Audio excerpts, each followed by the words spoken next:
கிறிஸ்துவுக்குள் பிரியமானவர்களே ஸ்தோத்திரம். உங்களில் பெரியவனாய் இருக்கிறவன் உங்களுக்கு ஊழியக்காரனாய் இருக்க கடவன்.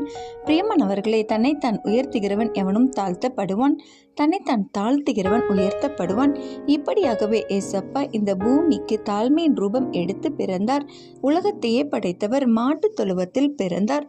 தனது தந்தையுடன் சேர்ந்து தச்சன் வேலை செய்தார். தாய் தகப்பனுக்கு கீழ்ப்படிந்திருந்தார்.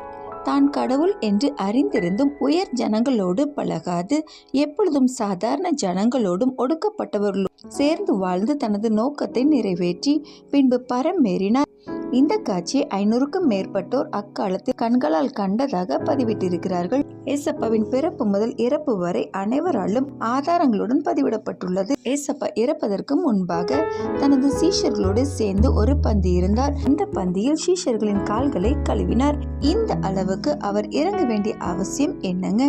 எல்லாமே நம் மீது அவர் கொண்ட அன்பால். ஆகையால் நாமும் அவரை போல் நமது வாழ்க்கையில் தாழ்மையை கற்றுக்கொண்டு வாழ்வோம். ஆசீர்வாதமாய் இருப்போம். ஆமென்.